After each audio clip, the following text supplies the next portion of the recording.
السلام علیکم ورحمۃ اللہ وبرکاتہ۔ معزز ناظرین کرام، اس وقت ہمارے ملک بھارت میں مرکزی سرکار کی جانب سے UCC یعنی یکساں سول کوڈ کی جو بات کی جا رہی ہے اور اس کے لیے ایک قدم اٹھایا گیا ہے اور یہ قانون کو نافذ کرنے کی تیاری ہو چکی ہے اور یہ راست پارلیمنٹ میں اس کا بل پیش کیا جانے والا ہے۔ اب سوال یہاں پر یہ پیدا ہوتا ہے کہ BJP کے 9 سالہ دور اقتدار میں سوائے اقلیتوں اور مسلمانوں پر عرصہ حیات تنگ کرنے کے یہ حکومت کون سی عوام کی بھلائی کے اقدامات کی، یہ تمام بھارت بلکہ ساری دنیا جانتی ہے۔ اس حکومت کو نوجوانوں کی بے روزگاری سے کوئی تعلق نہیں ہے، ملک کی ترقی سے کوئی تعلق نہیں ہے، ٹیکنالوجی سے کوئی تعلق نہیں ہے، اور سب سے بڑی بات تو یہ ہے کہ ہمارے ملک کے جو اہم اثاثے ہیں اس حکومت نے اس کو بھی فروخت کر دیا ہے۔ اب اس کا یہ ایک ہی ایجنڈا ہے کہ کسی طرح سے ملک کی اقلیتوں کو جو فی الوقت پسماندگی کا شکار ہے ان کو اور بے بس کر دیا جائے اور ان کی مذہبی آزادی کو چھین لیا جائے۔ اور اس کے کئی ثبوت ہمارے سامنے ہیں کہ کسی مقام پر 5-7 آدمی اگر مل کر نماز پڑھتے ہیں تو ان کے اوپر کیس بک کر دیا جاتا ہے، اور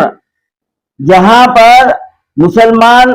عید کی یا جمعہ کی نمازوں میں مساجد کے باہر نماز ادا کرتے ہیں تو اس کے اوپر کیس بک کر دیا جاتا ہے۔ اور یہ سوال اٹھایا جا رہا ہے کہ سرکاری زمین پر،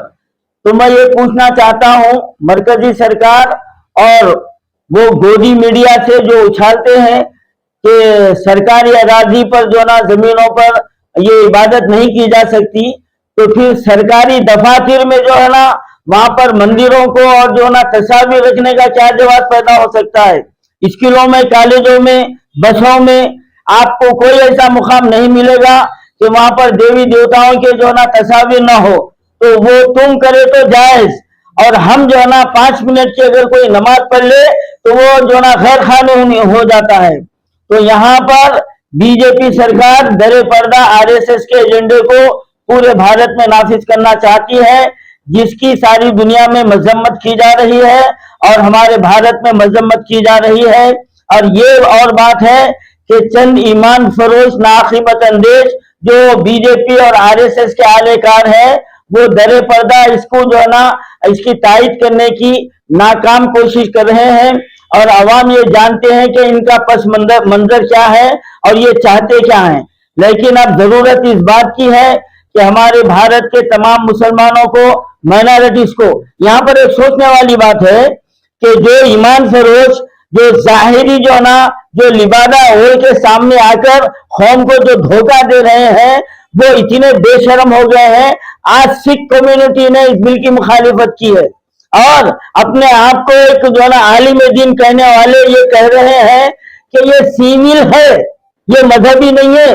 تو پھر ان نماز پڑھنے والوں کو کیوں روکا گیا؟ اس کے لیے تمہاری زبان کیوں نہیں کھلی؟ لعنت ہے تمہارے اوپر،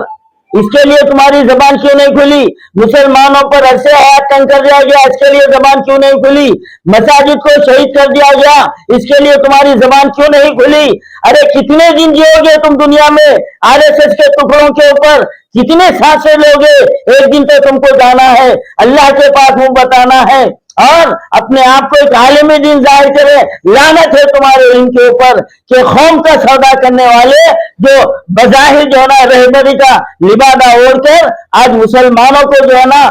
نقصان پہنچانے کی اپنے آقاؤں کو جو ہے نا خوش کر رہے ہیں، اس کی میں مذمت کرتا ہوں۔ آج سارے بھارت میں اس بل کی مخالفت کی جا رہی ہے اور کی جانا چاہیے، اور ہمارے شہر حیدرآباد میں ایک تنظیم کی جانب سے 9 جولائی کو